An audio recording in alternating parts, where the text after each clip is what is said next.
Okay. Assalamualaikum. Waalaikumsalam warahmatullahi wabarakatuh. Oh, lawa tudung cikgu. Sihat cikgu? Ya, Alhamdulillah sihat. Alhamdulillah. Terima kasih cikgu setia untuk bersama dengan IG Live kami. Ya, ya. Ada kat Terengganu ke?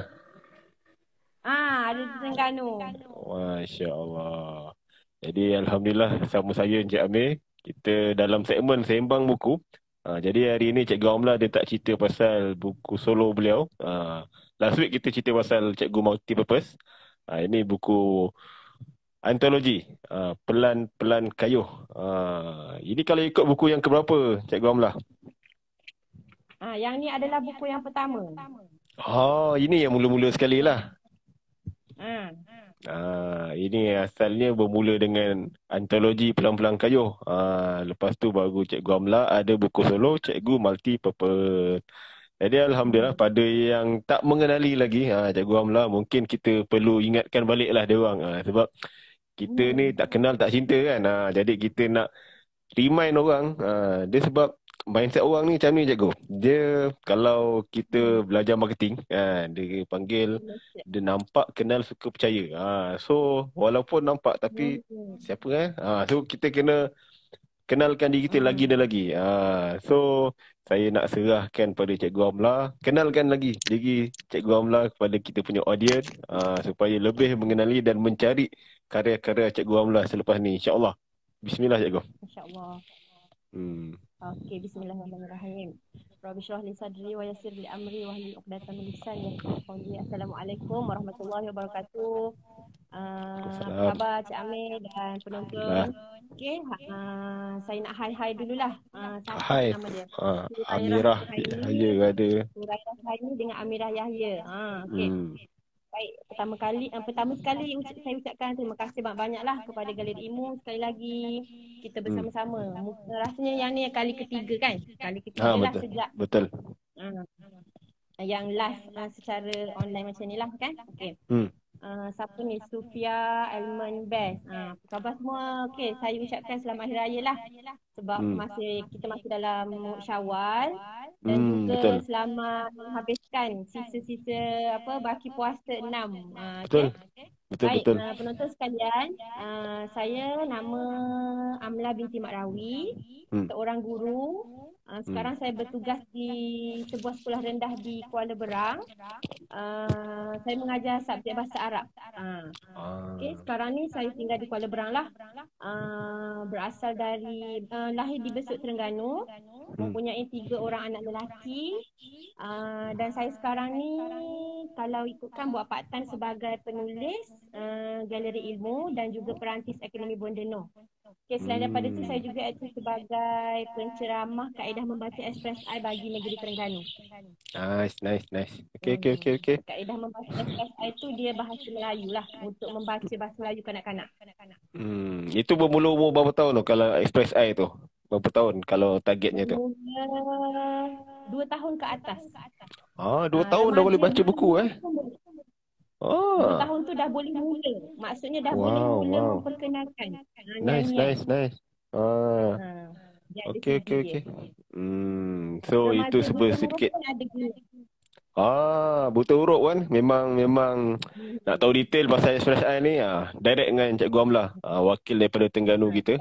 Sebab kita pun tahu ABN, Akademi Bondeno memang selain daripada membangunkan penulis-penulis motivasi, beliau juga individu lah yang bertanggungjawab memperkenalkan teknik bacaan Express I.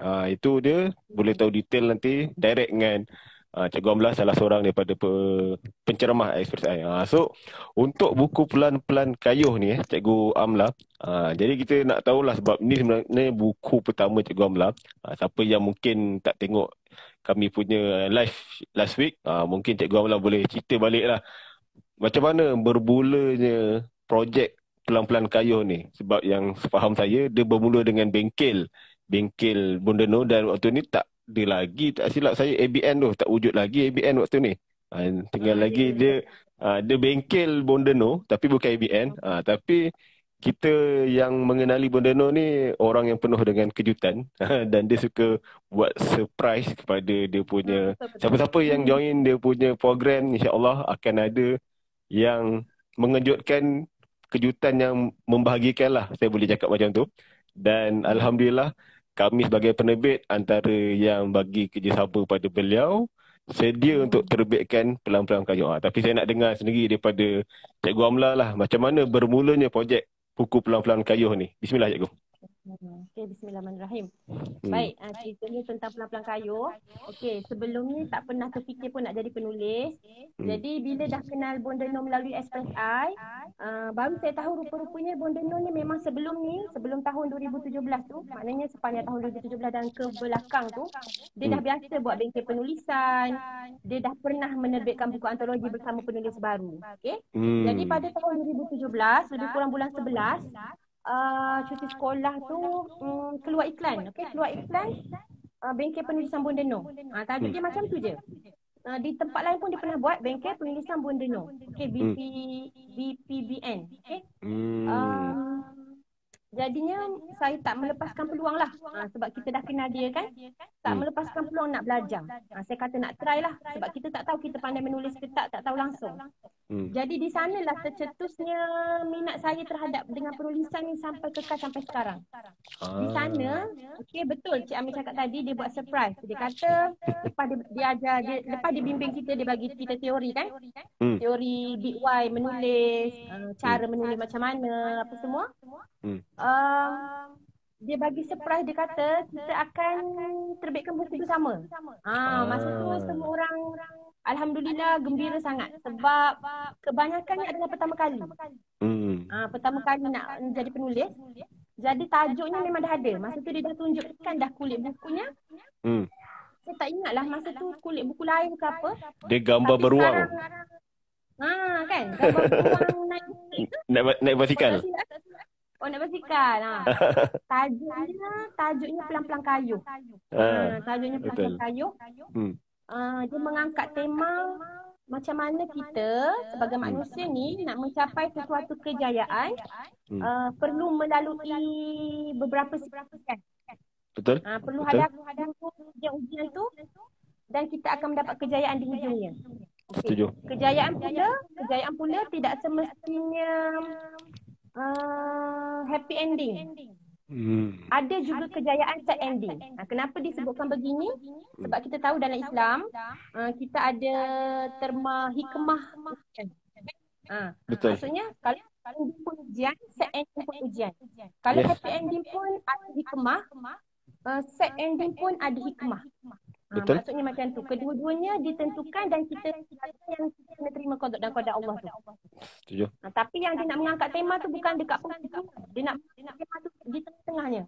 Macam mana seseorang penulis tu, manusia tu menghadapi ujian yang pelbagai lah sebelum dia mencapai yang dia nak tadi tu. Sebab tu tajuk dia Pelan-Pelan Kayuh.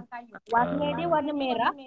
Yang saya tahu memang Bondeno sangat suka warna merah. Nama-nama penulis pun berada di seluruh designer rajin betul lah dia buat cover tu. Betul-betul rajin. Kalau tengok setiap nama Cikgu Amla kat belah mana?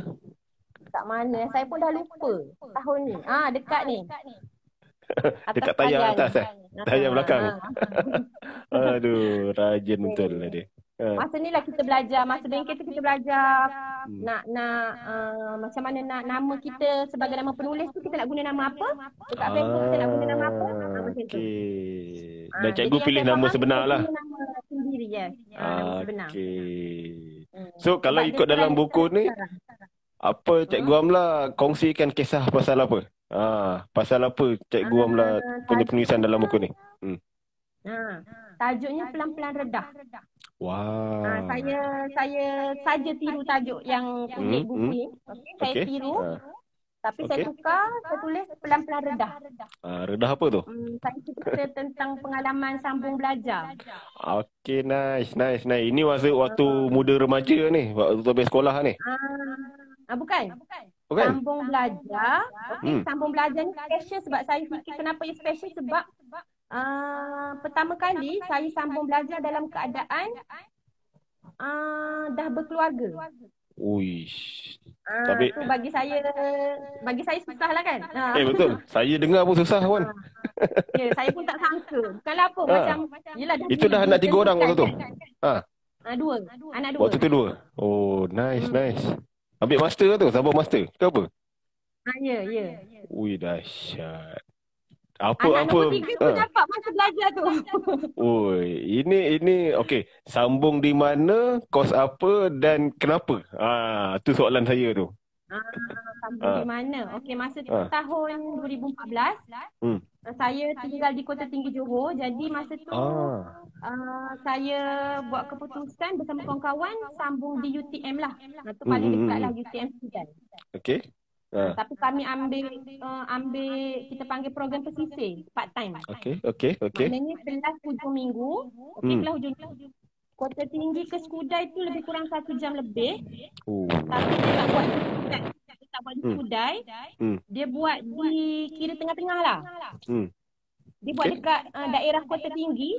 Tapi sebab kami ni tinggal jauh di Felda, nak pergi ke tempat tu Bandar Penawar tu dalam sejam. Okey. Jadi maknanya program kita tu program pesisir, lecturer pun datang ke situ, student pun datang ke situ. Bukan di kampus lah. Berapa orang kalau ingat waktu tu? Berapa orang satu batch? Satu kelas? Intake yang cikgu je tu? Saya rasa 20 orang lah, saya rasa. Itu kebanyakannya dah berkejaya tu kan? Memang projek tu, program tu memang khusus untuk guru. Semua cikgu yang nak sambung master, itu 20 orang tu lah. Okey. Yang specialnya, yang saya boleh terjebak tu, Cik Amir, saya saja nak share. Sebelum saya sambung belajar, kan habis degree, dah lama lah habis degree pada umur 20 lebih.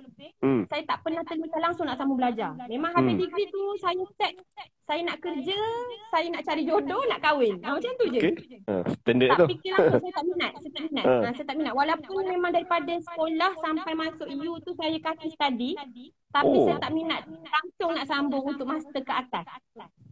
Sebab saya rasa saya penat nak buang masa, buang duit. Saya fikir macam tu. Sama lah. Saya fikir benda sama lah. Lepas degree, saya sambung KPLI sebab nak kerja. Maknanya bukan kata sambung sebab nak dapat doktor ke PhD yang tak ada. Tak fikir langsung. Saya sambung KPLI JKOS sebab nak kerja kan. Sebab nak kerja. Jadi memang tak fikir langsung. Okey, nak dijadikan cerita dalam keluarga saya ni. Ayah saya ni sangat-sangat berharap anak-anak dia ni adalah seorang yang sambung belajar tinggi-tinggi. Sebab dulu harapan dia, tapi dia tak berjaya. Jadi dia nak anak dia ada. Dalam ramai-ramai anak, saya seorang je yang jadi cikgu. Yang lain tu usahawan lah kan. Okey. Jadi macam mungkinlah tak nampak orang bisnes nak sambung belajar. Kan saja-saja nak sambung, tak adalah, susah kan. Betul. Jadi nampak harapan dia tu ke arah anak dia yang cikgu ni. Kan? Sehingga saya tak fikir nak sambung belajar, tak fikir langsung. Bila kita masuk kerja cikgu ni, nak sambung belajar sarjana ke atas tu dia bukan satu kewajipan lah. Masa tu yang wajib mesti ada degree. Jadi kita tak ada kisah lah kan sebab kita dah ada degree dah. Iklan sambung belajar ni memang sampai ke sekolah tiap-tiap tahun. Memang dia sasarkan pada guru ni perkara biasa lah. Ramai kawan-kawan kita masa tu sambung belajar degree, buat dekat OUM apa semua. Sehingga tahun 2014 tu, seorang kawan saya, dia ni guru penolong lah. Guru penolong kanan. Kita orang tu takbir lah. Kita panggil bawah pada bos lah. Dia yang pencetusnya. Dia ni nama Puan Aznida. Dia pencetus ajak kawan-kawan sekolah ni, jom kita sambung belajar ramai-ramai. Dia ni memang sangat positif. Padahal umur dia, kalau tak silap saya masa tu 40-an lah. Padu. Saya ni fikir buat apa sambung belajar, buang masa, dia kata. Dia tak naik gaji pun Cik Amin. Jadi cikgu pun sambung belajar, sarjana ke atas tak naik gaji. Kecuali yang fresh, kecuali fresh graduate, dia dah ada sarjana, dia pun mohon KPLI, dia masuk jadi cikgu, gaji dia lebih tinggi daripada yang degree. Itu je yang saya tahulah. Selain daripada tu tak ada. Baik. Jadi masa tu saya kakak ni, Kak Azida ni ajak ni, ramai nak join. Saya pun terpengaruh. Saya ni cepat sikit terpengaruh. Okey lah, Jadi pengaruh yang nak baik. jadi ceritanya, dalam sekolah saya ni, sekolah kecil je, 7 orang yang sambung belajar masa tu. Padu betul. Maknanya sambung belajar tak pelik. Tapi 7 orang dalam masa yang sama, program yang sama. Yang macam Semua cikgu perempuan ke? Tak, seorang lelaki. Ada juga lelaki. Sebab dia suami isteri. Dia suami isteri. Okey. Suami isteri sambung belajar Isteri dia tak nak. Tapi dia kata tak boleh jadi, lelaki dia kena. Dia nak ikut lelaki dia macam tu. Okey. Saya sebut kat sini nama dia Kak Mar dengan Syarif. Dia suami isteri. 2014 tu lah. Okey. Jadi bila 7 orang ni lah yang menjadikan saya, 7 orang tu termasuk saya lah. 7 orang ni yang menjadikan saya kuatlah untuk ikut mereka sambung belajar. Dan kalau tak silap masa tu saya paling muda. Masa tu lah saya paling muda. Jadi saya rasa mencabarlah kan. Tercabar, bukan mencabar, tercabar. Orang lain lebih tua daripada kita. Orang lain lebih tua daripada kita nak sambung belajar. Kita paling muda malas belajar. Tak boleh jadi ni. So ikut kawan. First tu memang ikut kawan. Tak ada big Y sangat. Tak ada big Y. Macam tu.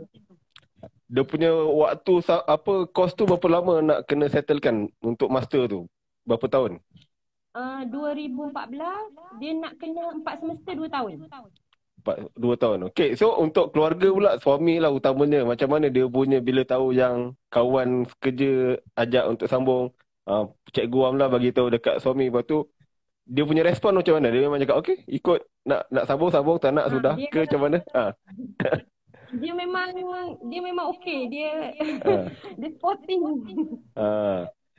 Sebab tadi cakap Big Y tak berapa kuat. So bila dia dapat tahu ke sebabkan suami lah, okey, betul nak sambung ni? Sambung betul-betul. Jangan main-main. Ke macam mana dia punya respon waktu tu kalau cikgu ingat? Kalau dari segi saya ni, Big Y saya tak ada, keluarga pun tak ada. Maksudnya saya memang ikut kawan. Asalnya Cik Amir, saya ikut kawan ni. Saya ikut kawan. Maknanya dia orang kata jom kita buat. Jomlah. Okey. Yang join tu 6 orang guru, seorang ni dia pembantu perang sekolah. Macam kerani lah, macam kerani. Pun sambung juga Maknanya dia bukan cikgu, tapi dia tetap nak sambung. Padahal dia ada degree. Jawatan dia dekat sekolah tu sebagai pembantu perang tu bukan menggunakan degree, menggunakan Yelah, standard lah tu. Grade 17 macam tu kan. N kat atas kan. Tapi nak bagi tahu semangat dia nak sambung belajar tu bagus sangat. Aduh. Dia join, maknanya dia sekarang masih pembantu pra tapi dia ada master. Maknanya nilai tambah dekat diri dia tu. Faham. Dan dia juga adalah seorang penceramah SPSI di negeri Johor. Okey. Kawan saya seorang ni, nama dia Cikgu Adila. Panggil cikgu jugalah. Sebab dia pembantu pra, biasa budak-budak panggil cikgu je semua kan. Standard lah. Panggil Kak Adila nama. So kita adalah nak saya sebut sama kawan-kawan ni. Okey, teruskan. Nak tahu cabaran lah, sebab tadi dah kata tak ada Big Y yang sangat kuat tapi sekadar ikut.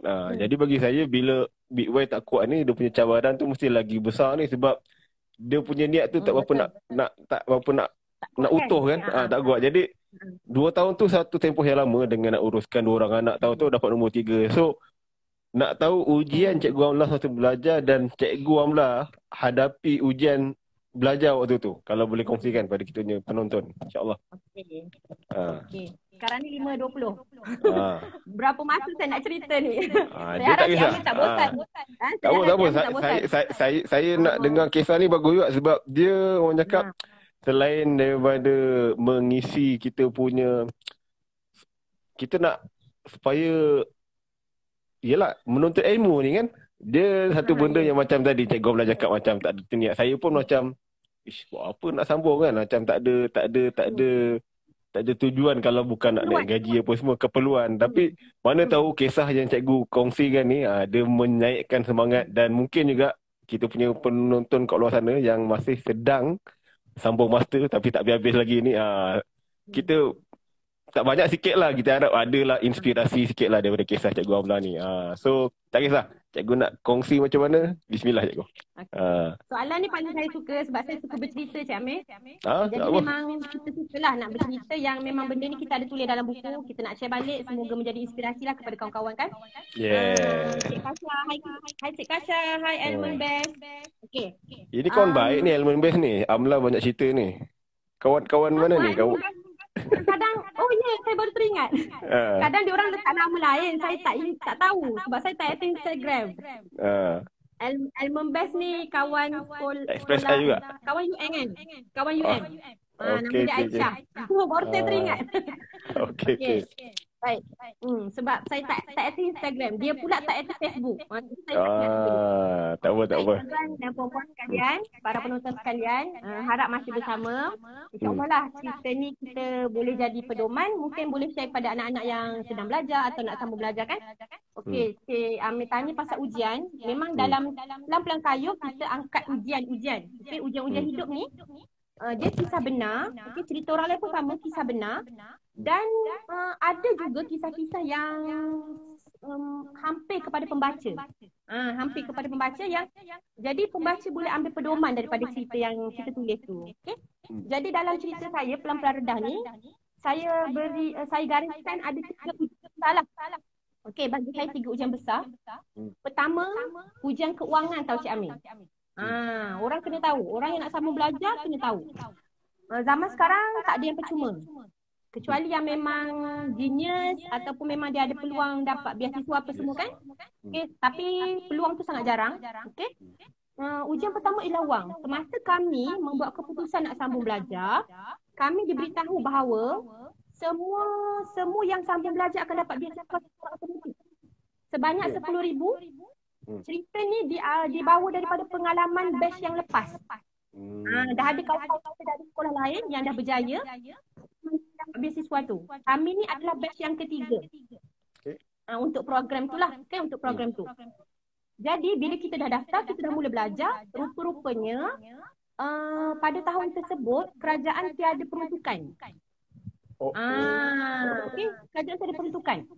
Masa tu bagi saya tak terkejut sangat sebab saya ada simpanan. Saya fikirlah, saya kata saya gunalah simpanan ni. Sebenarnya simpanan tu kami rancang nak tunaikan haji. Tapi saya kata tak apalah, kita guna je lah untuk belajar. Lepas tu kita kumpullah duit balik. Saya fikir macam tu. Sebab gaji kita tu memang tak cukup pun untuk sambung belajar. Gaji kita tu hanya untuk keperluan hidup seharian. Kan, untuk sekolah anak, untuk kereta, untuk rumah. Jadi itu yang saya fikir. Dan kawan-kawan pun ada sebahagiannya yang ada simpanan dan ada yang sebahagiannya buat pinjaman. Buat pinjaman. Saya pula fikir, saya kata saya tak nak dah buat pinjaman. Saya baru je habis bayar PTPTN. Saya tak nak dah buat pinjaman kalau boleh kan. Sebabnya benda ni pilihan kan. Hutang lain pun banyak kan. Saya fikir macam tu. Jadi saya kata tak apalah, pejam mata je lah. Bayar je lah dengan duit simpanan. Nak jadi cerita ujian keuangan ni tuan-tuan.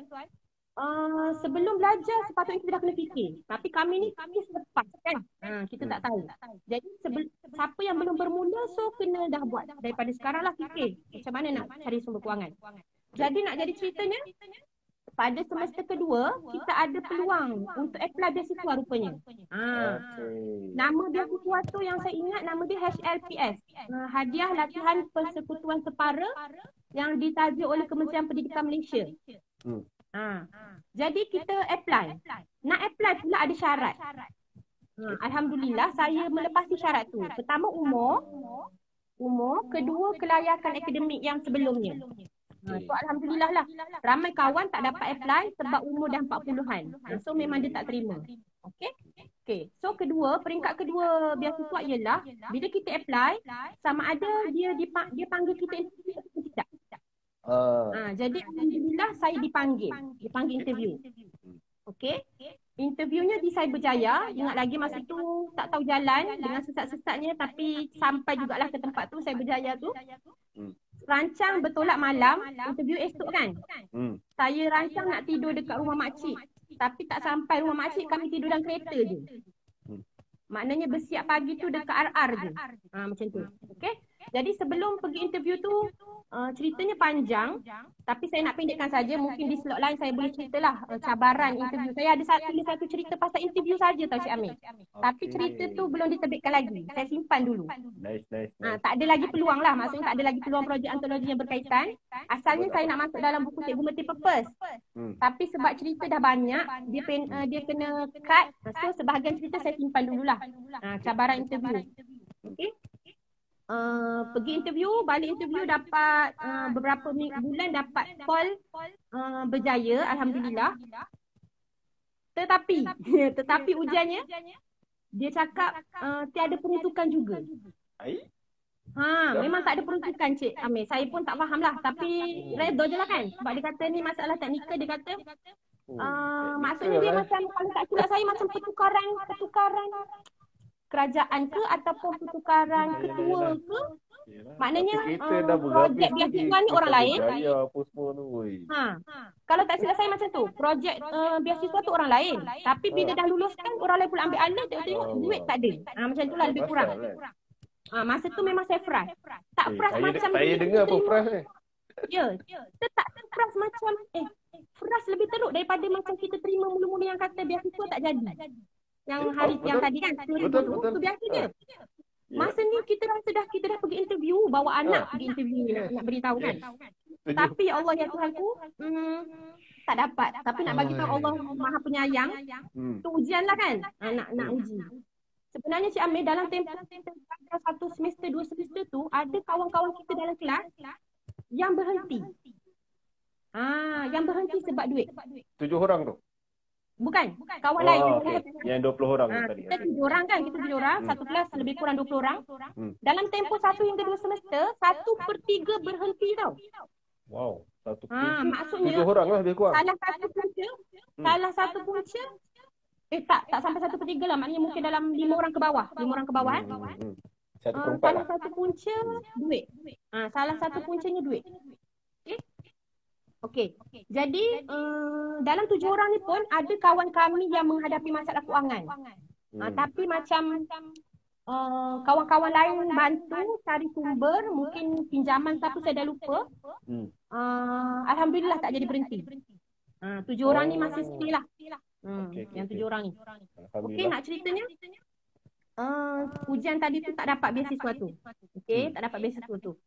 Okey, saya pergi ke ujian kedua, Cik Amin. Ujian pertama ni dah settle belum Ujian interview. Ada surprise.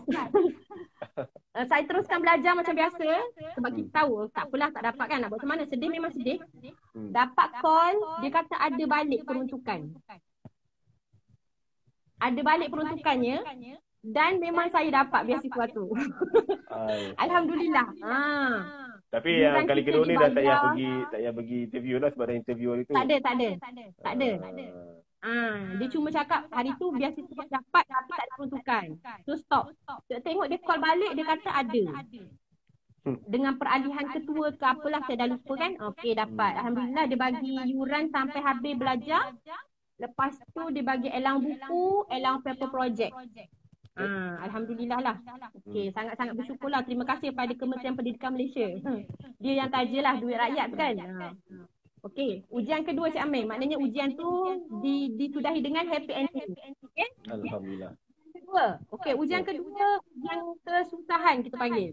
Ujian kesusahan ni yang macam Cik Amir tanya saya tadilah, macam mana dengan anak lagi, dengan kerja lagi, dengan belajar lagi. Okey. Betul. Okey. Bila saya dah mula belajar, saya fikir bila dah start semester pertama tu, kita panggil by hook by crook. Kita mesti habis. Dalam minda saya, walaupun saya kata saya ikut-ikut kawan pada waktu awal, bila saya mula, saya akan habiskan. Sebab apa? Sebab semester yang kita dah lalui itu, kalau kita berhenti, buat apa? Buat apa tak dapat apa-apa. Betul tak? Buang duit, buang masa, sijil pun tak dapat. Betul. Siapa berhenti memang sangat-sangat rugi. Sebab kita dah bermula. Masalahnya yuran mahal. Program visa Cik Amir tak sama dengan orang yang belajar dekat kampus. Sebab kita tahu bila weekend dia sewa tempat lain tau. Dia sewa college. Lepas tu lecturer datang waktu weekend, tentu gaji dia lebih besar kan. Gaji weekend lain kan. Jadi nak beritahu memang yuran pesisir mahal dan UTM memang yuran dia mahal. Dia memang mahal berbanding walaupun degree kan kita tahu degree yang saya tahu yang mahal UTM, UM, yang murah UiTM. Macam tu. Jadi sama je lah. Kalau sarjana pun lebih kurang macam tu. Mengikut bidang kan. Jadi nak beritahu bahawa kesusahan tadi macam mana kita hadapi. Okey. Pertama saya buat jadual. Okey, jadual belajar. Saya pula ni nak dijadikan ceritanya memang jenis study hard. Daripada sekolah dulu study hard. Bila dah belajar balik ni memang nak study hard balik macam dulu, tapi kita tak sama dah. Sebab kita dah ada keluarga, ada kerja kan. Betul.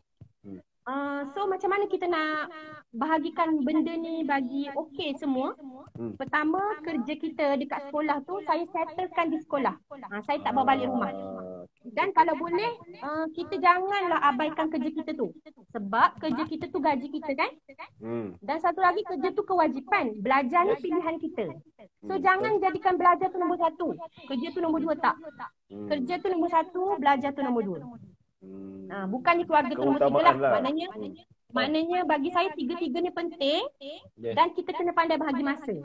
Utamakan yang utama lah. Kalau kita kata keluarga nombor satu, kerja nombor dua, belajar nombor tiga, takut kita belajar tapi tak lulus. Contoh kan. Bahaya juga. Bila tak lulus kita kena mengulang. Bila mengulang kita kena tambah duit itu.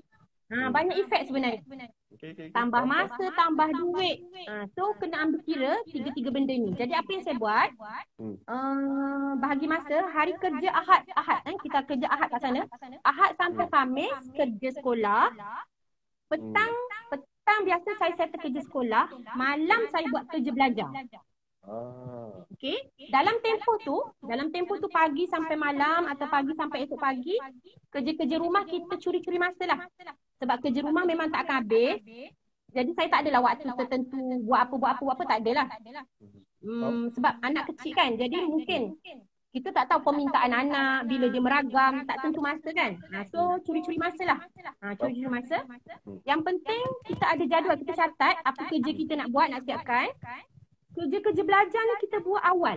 Ada yang buat last minute, ada yang buat awal. Contoh apa yang kita buat awal macam assignment. Assignment dia tak boleh siap satu hari, esok nak hantar. Tak mungkin lah kan, nanti jadi tak berkualiti. So kita buat daripada awal, kita buat sikit-sikit. Okay, kita buat sikit-sikit. Okay, contoh macam quiz atau presentation, kita buat last minute lah. Biasa buat last minute.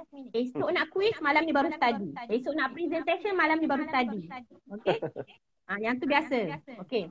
Tetapi kalau ujian akhir, kita panggil ujian akhir lah kan. Sebab markah kan dibawa kan, markah quiz dibawa, markah presentation dibawa kan. Ujian akhir yang penting tu mungkin 60% lah kan. Yang tu kena study awal. Tapi tak payah pulun lah, tapi maknanya study awal. Contohlah, kalau test mungkin satu helai je kita study kan. Tapi kalau ujian akhir kita kena study satu buku. Betul. Sempat ke kita study last minute? Tak sempat. Tak sempat. Dia bukan macam degree. Okay? Degree pun sama saya rasa. Sama je. Okay? Jadi nak beritahu ada benda yang kita buat awal, ada benda yang kita buat last minute. Contohlah kan, kalau yang study yang alhamdulillah sangat ni, saya 7 orang ni tak boleh study kan. Guru penolong kanan ada, guru penolong kanan handphone ada. Penolong kanan satu ada, penolong kanan dua ada. Dekat sekolah ni Cikgu Amir, kita ada 3 penolong kanan. Jadi 2 orang guru penolong kanan ni bersama kita 7 orang kan. Jadi sangat-sangat mudahlah urusan tu. Alhamdulillah sangat. Contoh, kita kena pergi jumpa lecturer waktu sekolah contoh kan. Jadi kita boleh deal dengan pentadbir, kita minta sedikit masa balik awal. Macam tu. Sangat-sangat bagus. Lepas tu dalam 7 orang ni Cik Amir, ada seorang kawan saya ni nama dia Cikgu Faridah Saleh. Dia sangat hard. Dia memang top student. Jadi kita terikut-ikut dengan dia. Kita terikut-ikut dengan dia maknanya berlumba nak capai target tinggi dalam pointer. Lepas tu kami sama-sama, dia jenis suka menolong orang lain. Jadi kami sama-sama 7 orang ni, kalau ada subjek yang susah, memang kita buat study group. Nampak macam zaman-zaman degree dululah. Walaupun masing-masing ada anak, ada suami kan, tapi kita cari masa. Yang saya paling ingat subjek apa Cik Amir? Subjek statistik. Ui, saya tak suka lah Statistik tu subjek tu. susah. Betul. Statistik tu susah, ya. Ya, Masa saya zaman pernah buat. sekolah, saya Dia apa, suka. Saya suka matematik. SPSS Tapi apa tak dia ingat. punya, dia punya Kan, sistem dia. dia punya Sampai apps. kita orang kata apa? Betul, software dia. Sampai kita orang kata kita belajar statistik ni untuk exam, untuk memenuhi peraturan you je. Padahal bila kita buat paper project, kita tak perlu pun kira sebab dah ada sistem dia. Jadi kita rasa macam buat apalah kau wujudkan subjek ni untuk kita belajar. Betul. Kan, aduh sakit hati. Sakit. Kalau ingat balik tu. Alhamdulillah lulus. Ya, betul. Ada memang kawan yang tak lulus, ada mengulang. Nah, memang adalah ceritanya. Memang menakutkan lah subjek tu. Yes. So kami buat study group. Lepas tu yang saya ingat kami share kereta pergi jumpa saya dekat Batu Pahat, nama dia Afzan. Masa tu dia seorang tutor statistik. Dia ni tutor statistik dekat UPM. Tapi dia PJJ dengan suami dia duduk Batu Pahat. Jadi kami ni pergi Batu Pahat nak belajar dengan dia. Batu Pahat kat mana nak bagi tahunya. Kampung saya tu. Batu Pahat Ya ke? Saya tak ingat lah dia duduk dekat kuarter kolej apa. Ada kolej apa kat Batu Pahat? Ada. Ada maktab perguruan, ada FPG. Kat situ bukan? Bukan. Kolej. Kolej Kolej apa? Marah. Ada tak kolej Marah? Ada. Ada Marah, ada. Rasanya kolej Marah. Attack ada. Tak apa. Okay, next. Tak apa. Jadi kita pergi situ belajar statistik. Nak bagi tahu. Saya juga pernah pergi dengan Cikgu Dila tadi yang pembantu pra tu pergi UPM. Jumpanya sepupu nama Afzan ni nak belajar statistik juga. Nak bagi tahu subjek statistik saja ni saya boleh buat satu cerita Cik Amir. Memang saya ada tulis satu cerita pasal statistik saja. Saya simpan macam tadi jugalah. Cerita tu sebenarnya untuk Cikgu multipurpose, tapi sebab banyak sangat cerita so kita cut, kita simpan dulu. Nak bagi tahu macam tu kita punya cara belajar. Kalau kita nak buat bila kita dah join, kita kena buat betul-betul lah. Dan alhamdulillah kita pun dapat kawan yang support each other. Yang lemah dalam ramai-ramai 7 orang ni pun ada yang jenis lemah, ada jenis malas, ada jenis rajin. Tapi sama-sama support. Sama-sama support lah. Okay. Pasal kesusahan tadi, maknanya memang ada yang tak dapat catch up, dia berhenti di tengah jalan. Memang adalah yang tak dapat catch up, dia berhenti di tengah jalan. Maknanya dalam tempoh ni lah, kena banyak bergantung pada Allah bersama, kan? Kena doa, banyak solat. Lepas tu, apa lagi? Bantu juga orang lain. Bantu kawan-kawan yang lain. Dan itu pelan-pelan rendah tu. Betul. Dalam kelas, okey. Sikit lain dalam kelas kita fokus lah. Bukan fokus macam budak nerd tu tak lah. Tapi maknanya ambil part dalam kelas. Bukannya pergi sekadar nak mengisi masa. Sekadar nak isi attendance ada juga kan. Kalau zaman-zaman degree dulu kan, budak-budak yang suka ponteng ke apa, kadang suruh orang lain tanda tangan ke apa. Tak, kita dah besar, kita dah tua kan. Memang kita pun ilmu-ilmu yang kita belajar tu pun sangat alert, sangat relate dengan kerjaya kita. Saya nak share jugalah tips belajar ni. Dia bila kita study satu buku, pertama, kita baca. Okay? Kedua, kita faham. Ketiga, kita relatekan dengan situasi sekarang. Yang relate dengan situasi kerja kita. Okay? Situasi kerja kita kat sekolah. Lepas tu, barulah kita boleh tulis nota sedikit atau hafal sedikit. Tak perlu hafal banyak pun. Mungkin hafal tu macam istilah-istilah tertentu lah. Macam statistik dia ada formula ke apa benda lah kan. Tapi nak bagi tahu yang bila exam benda-benda tu lah yang membantu kita jawab exam. Sebab sarjana ni dia sangat bergantung kepada kemahiran menulis sebenarnya. Kalau malas menulis, tak dapat markah banyak. Dia memang kena banyak tulis panjang. Memang macam tu peringkat sarjana. Bukannya poin. Tak, dia tak terima poin. Memang kita kena rajin mengarang. Huraian kita lah. Memang macam tu. Saya tak tahulah kot ada bidang lain kan. Bidang sains mungkin lain. Tapi bidang kami ni nama dia MPA. Pengurusan dan pentadbiran pendidikan. Nama kos dia. So kalau dari sudut orang cakap belajar waktu bujang dengan belajar selepas berkeluarga, cikgu tengok perbezaan dia ketara ke tak dari sudut je lah waktu. Mungkin yang saya boleh cakap waktu kita tak kahwin lah kan. Kita belajar tu nak dapatkan degree, nak dapat kerja yang bagus. Tapi sebab sekarang ni kita dah kerja, dah kahwin, semua kita dah ada. So adakah belajar selepas dengan pengalaman tu dia lagi banyak membantu untuk memahamkan subjek yang kita ambil tu? Cikgu rasa macam mana waktu cikgu ambil master tu? Ya, kalau dari segi jadual dan masa, saya lebih suka masa bujang. Sebab kita tak ada komitmen. Kita boleh tumpu fokus sangat-sangat pada belajar. Maknanya kalau orang jenis kaki study, dia sukalah kan. Yang malam dia boleh fokus.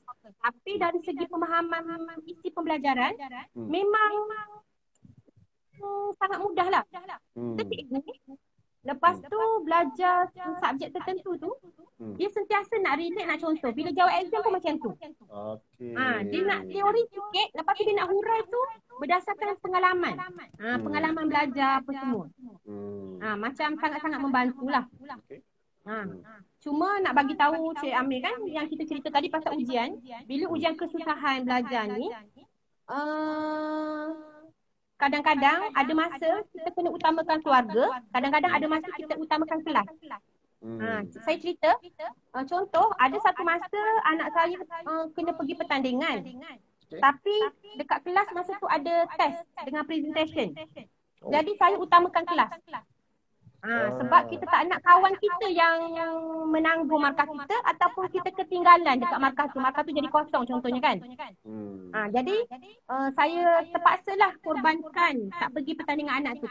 Suami yang pergi. Jadi saya boleh tonton video saja. Okay. Tapi pada satu masa yang lain, anak saya ada hari sukan sekolah. Saya pergi hari sukan dia. Sebab dekat kelas masa tu hanya mengajar. Walaupun sebenarnya itu penting, tapi saya kata tak apa, kita boleh catch up kemudian. Kan kita boleh minta nota, kita boleh baca buku kemudian, kita buat assignment macam biasa. So saya pergi sekolah anak tu. Maknanya bukannya kita bila saya kata saya kaki study, saya ketepikan terus kepentingan anak ni, tak. Bila kita belajar, saya kata tadi kan, saya nak bagi tahu mana keutamaan nombor 1, nombor 2, 3 tak ada. Saya rasa semua penting masa tu. Kerja saya penting, belajar saya penting, keluarga saya penting.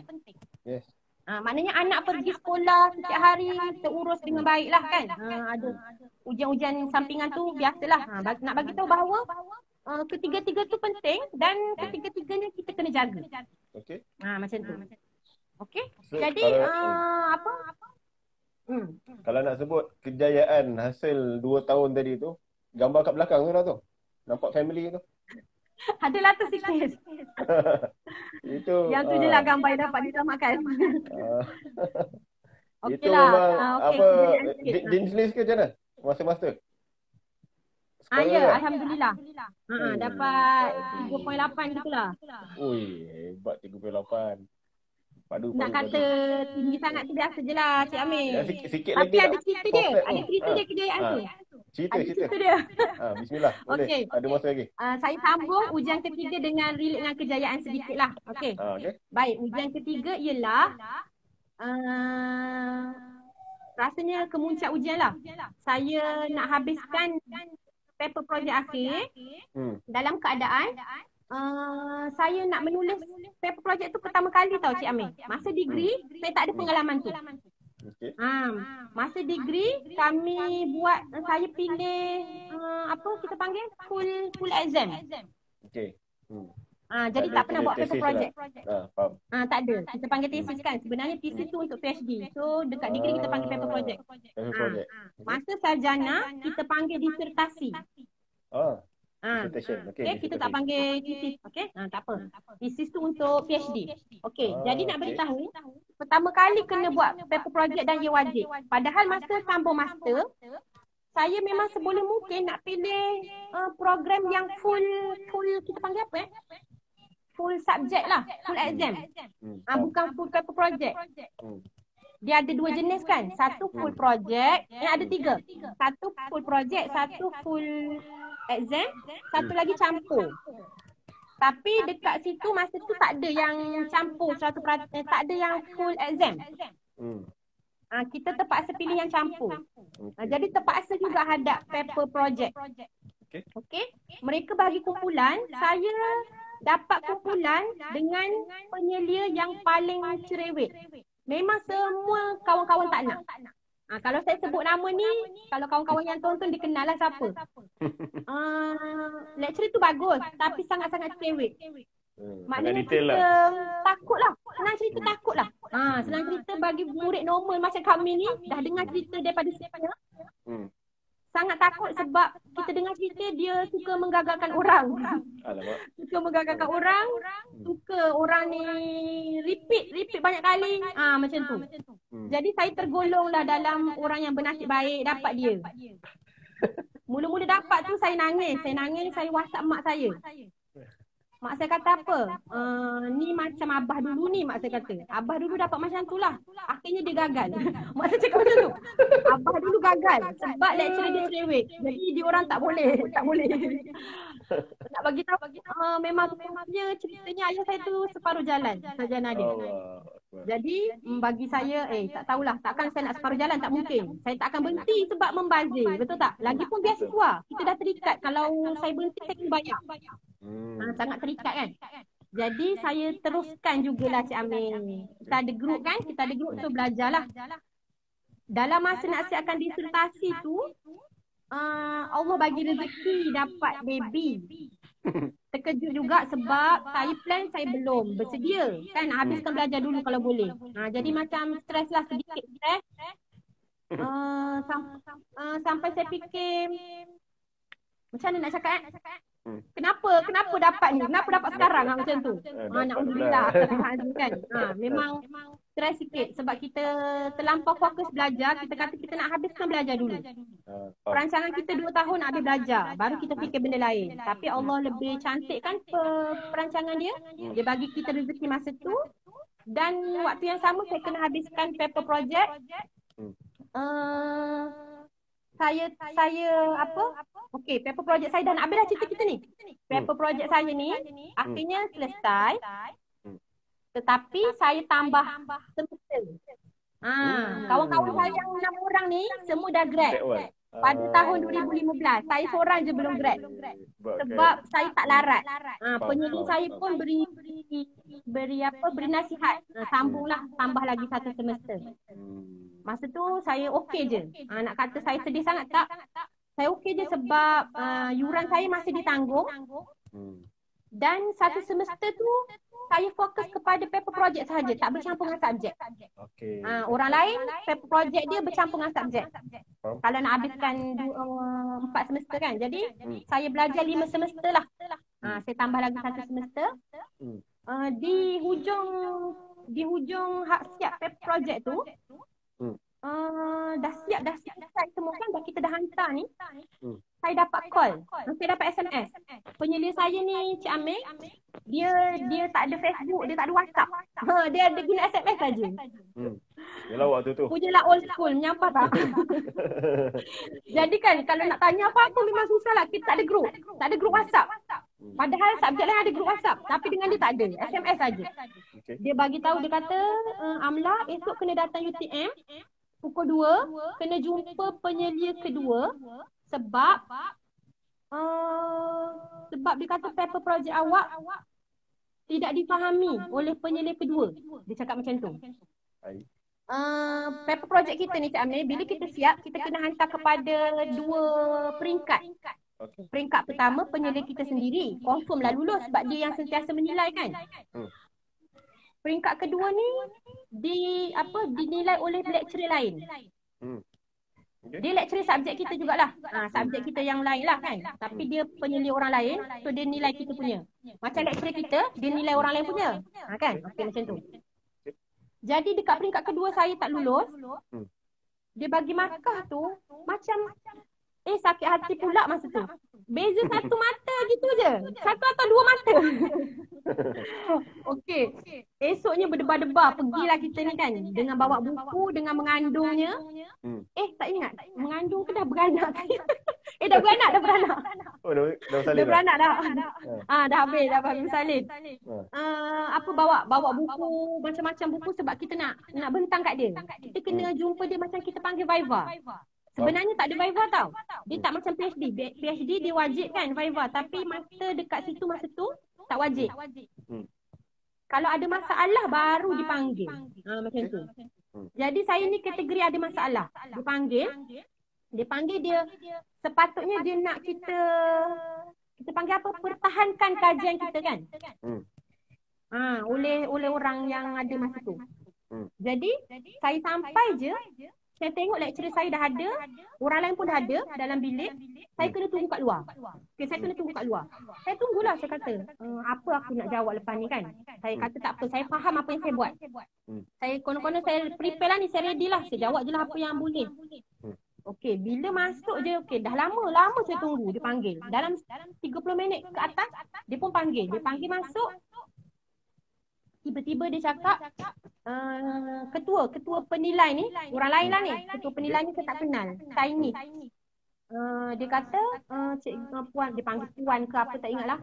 Dia kata, Cikgu Amla, kami nak beritahu yang kajian Puan lulus. Dia cakap macam tu je. Maknanya tak ada pun sesi soal jawab. Rupa-rupanya ujian yang Allah bagi tu macam tu je berakhirnya Cik Amir. Berakhir dengan happy ending juga. Dia macam kita baru tahu kan. Ibu penang. Maknanya mungkin sebelum tu lecturer penyanyi saya dah berbincang kot. Agaknya dia orang dah bergaduh awal-awal. Agaknya lah. Dia nak tengok kalau saya kena tambah masa lagi pun dia cabut kot. Kalau saya kena tambah semester apa semua takkan dia nak hadap lagi kita kan. Jadi benda tu alhamdulillah selesai kat situ.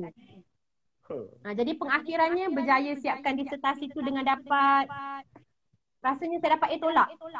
Oh, A juga. A tolak tu bersyukur sangatlah sebab ada orang dapat A plus. Gitu.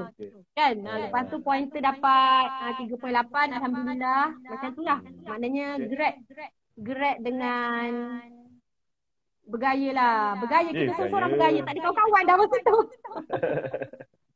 Orang lain dah habis. Itu gambar tu lah. Betul lah. Belakang betul. Itu gambar tu. Cuma gambar tu lakonan semula je. Betul-betul pelan-pelan redah lah. Betul lah. Pelan-pelan redah. 2 dekat tahun lebih. Happy ending di hujungnya tu Cik Amir ada sad ending. Sad endingnya ialah saya tak check email. Alamak. Ada tawaran untuk isi sebagai pelajar cemerlang. Saya tak isi. Saya ketinggalan iklan tu. Rupanya dekat sana, masa tu, kita bukan masa dekat degree dulu kan. Automatic ke apa benda. Kita yang kena apply. Yalah. Macam tu boleh. Maknanya kalau kita dapat poin tertinggi, kita yang kena apply. Kita ni layak ke tidak jadi pelajar cemerlang ke. Dia nak bagi medal ke, nak bagi hadiah. Sebab kawan saya dapat. Sebelum tu memang kawan saya yang saya kata tadi, Cikgu Faridah tu, dia dapat. Dapat medal, dia dapat ijazah, dia dapat makan. Makan cuma kat sana lah.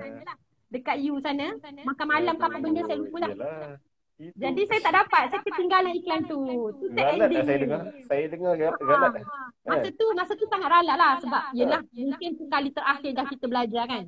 Yalah, tapi tak apalah, mungkin tak ada rezeki lah kita panggil kan. Tak ada rezeki. Kena sambung. Dah habis belajar tu pun. Kena sambung PhD lah kot. Okey. Penutupnya Cik Amir, saya tak akan sambung lagi. Saya terik. Penat lah Cik Amir, tak ada lah kot.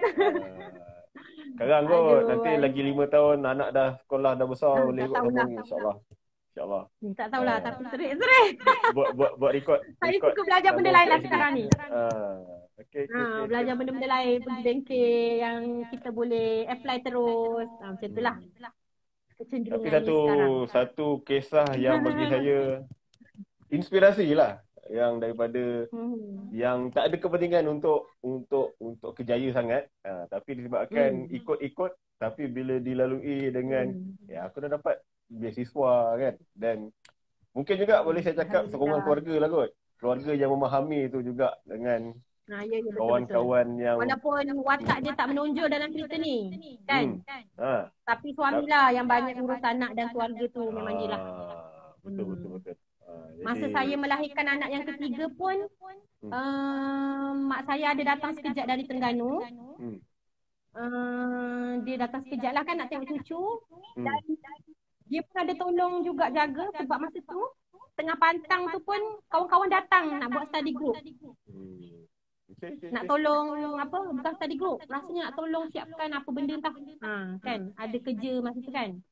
Kita ada baki 4 minit lagi, Cikgu Amla, untuk kesimpulan buku Pelan-Pelan Kayuh dari sudut pandang Cikgu Amla, salah seorang penulis. Sebab buku Pelan-Pelan Kayuh ni kita banyak kali juga kita highlight, sebab semua buku ABN punya penulis ni saya ajak dari sudut dia orang punya cerita dalam buku ni.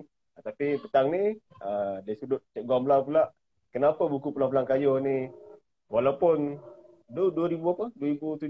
2018 kan? 18 juga. 2018 terbit, dah 3 tahun lah orang cakap kan. Tapi bila dengar tadi cerita tu, walaupun mungkin sekarang ni zaman pandemik, belajar tak sama macam zaman dulu. 3 tahun lepas boleh pergi kelas, boleh study group physically orang cakap kan. Tapi konten dia tu dengan cabaran orang cakap keluarga dah berjaya sambung belajar. Tapi keseluruhan buku Pelan-Pelan Kayuh ni kenapa relevan untuk didapatkan oleh pembaca kita kat luar sana? Cikgu boleh explain kat penonton kita. Okey, buku ni kan walaupun dia dah lama, tadi kan saya belik-belik, saya tengok cerita-cerita kawan-kawan yang lain, walaupun dah banyak kali baca, dia terpanggil apa isu yang dia bawa masih relevan. Contoh ada cerita pasal doktor. Saya boleh cerita dalam ni 20 lebih cerita ni semua kisah benar dan dia ada pelbagai. Saya salah seorangnya yang menulis cerita pasal belajar. Orang lain ada tulis cerita pasal kerjaya dia, pasal anak dia sakit, macam mana dia hadapi kan. Lagi cerita macam ada seorang doktor ni dia menghadapi masalah berat badan berlebihan. Jadi macam mana dia hadapi cabaran tu dan akhirnya dia dapat mencapai berat badan ideal. Maknanya cabaran dia besar kan bagi seorang doktor. Sepatutnya doktor ni mestilah cantik, handsome, kurus contoh kan pandangan masyarakat. Jadi sangat mencabar. Nak bagi tahu dalam ni, kalau kita baca sekarang, contoh kalau kita ada masalah yang sama, kita baca sekarang, mungkin ia menjadi inspirasi kat kita nak juga mencapai berat badan yang ada nasihat. Contoh kan. Maknanya bukan disebabkan pandemik ni buku ni tidak relevan. Tidak. Contoh macam cerita saya tadi kan, Pelan-Pelan Kayuh, Pelan-Pelan Redah. Zaman sekarang mungkin parent, ibu yang berkerjaya dah tak ada dah keluar rumah nak pergi kelas. Tapi dia hadapi cabaran tadi tu di rumah. Macam mana nak urus rumah? Dah tentu kalau dia buat part time, dah tentu dia kena hadap laptop. Sekejap-sekejap buka skrin sekolah punya. Sekejap buka skrin kelas, kuliah. Betul tak? Lepas tu anak pula datang minta susu. Jadi macam mana dia nak hadapi lagi mencabar. Kan lagi mencabar sebenarnya. Maknanya masih boleh juga guna tip-tip yang saya share tadi untuk dia uruskan, untuk dia plan supaya kerja dia tak terabai, pembelajaran dia pun smooth, boleh dihabiskan dengan baik. Jadi memang banyak sangat cerita dalam ni. Masa diterbitkan ni, anak saya kalau tak silap umur dia berapa yang sulung tu masih sekolah rendah dan dia pun suka baca. Jadi buku ni suka untuk dewasa, remaja dan murid sekolah rendah tahap 2. Kita nak dapatkan direct dengan Cikgu Amla jual juga? Okey, dekat Galeri Ilmu kita pun ada kan, boleh buka website Galeri Ilmu. Dengan dropshipper Bondeno pun ada. Dengan saya sendiri pun ada. Bolehlah saya beri sedikit tanda tangan dan kata-kata semangat dekat sini. Untuk sambung belajar. Nak sebut sikit nama yang ada hari ni boleh? Fendi. Sebut semua nama. Hai. Siapa yang disebutkan kat situ. Semua yang tonton. Terima kasih sama kami hari ni. Yes. Sejam tanpa sedar. Dan Alhamdulillah insya-Allah kita akan ada lagi sesi dengan Cikgu Amla minggu depan, tak silap kan? Ya, Jumaat. So, terima kasih Cikgu atas perkongsian pengalaman yang walaupun orang cakap dah berlalu pengalaman tu, tapi bila dengar balik, khususnya pada yang sedang sambung belajar lah. yang belajar ni harap-harap secebis kisah kami kongsikan petang ni Teruskan. dapat bagi motivasi lah, suntikan semangat yang bukan InsyaAllah. anda seorang saja yang sambung belajar dalam keadaan dah kahwin, tiba-tiba mengandung. Ya. Ni Cikgu Amla, Ramai Alhamdulillah sebenarnya. boleh survive. Ramai lagi. Tinggal lagi macam yang Cikgu cakap, tip-tip yang Cikgu kongsikan tadi lah. Sokongan keluarga, kawan-kawan dan utamakan yang utama tu lah. Ada masa kita kena buat pilihan keluarga, ada masa kita punya. Saya teringatlah Cik Amir, masa sebelum saya jadi cikgu, saya pernah jadi cikgu sementara dekat Kafa, kan? Kafa dekat Kajang. Semenyih. Masa tu saya tinggal satu rumah dengan rakan-rakan, rumah sewa dengan rakan-rakan bujang. Dalam tu ada 2-3 orang kawan-kawan saya yang dia buat degree. Hujung minggu dia belajar, hari biasa dia kerja jadi guru, hujung minggu dia belajar dekat UKM Bangi kan. Dan maknanya yuran yang dekat belajar degree tu, dia maksudnya dia guna duit kerja dia tadi tu untuk bayar yuran. Maksudnya masa tu saya dah rasa kagum tau dengan kawan saya ni. Saya kata, bagusnya dia ni dah lah kerja, belajar lagi. Duit pula cari sendiri nak bayar. Padahal kita ni dah habis degree dulu, kita belajar bersukaria je guna duit pinjaman dulu. Macam tu. Nak bagi tahu betapa berbezanya hidup saya dengan orang yang saya lihat tu lebih mencabar. Masa tu mungkin kita rasa sangat kagum kan, tapi rupa-rupanya kita juga boleh melaluinya. Maknanya kehidupan orang lain boleh jadi inspirasi kepada kita. Mungkin suatu hari nanti kita pun boleh macam dia. Rupa-rupanya macam tu. Maknanya semuanya bergantunglah kan kepada keperluan, keadaan kita dan pertolongan daripada Allah. Jadi kita sebenarnya kita tunggu untuk cerita interview tadi tu yang cikgu tak bukukan lagi pasal interview tadi. So itu tunggu bila nak terbit tu tak tahu bila. So kita doakan ada peluang dan ruang cikgu Amla dapat terbitkan kisah tu dan kita dapat buat sesi macam ni lah next time insya-Allah. Jadi cikgu terima kasih untuk sesi kali ni. Kita jumpa lagi minggu depan. Terima kasih kembali pada Galeri Ilmu. Selamat berpuasa enam pada yang tak habis lagi. Kes makin banyak. Hari ni 8 tak silap 8,000 kan. 8,000 lebih dah. Jadi dia teruskan jaga SOP. Yes. Teruskan jaga SOP dan kita doa yang baik-baik untuk semua insya-Allah. Assalamualaikum warahmatullahi wabarakatuh. Waalaikumsalam warahmatullahi wabarakatuh.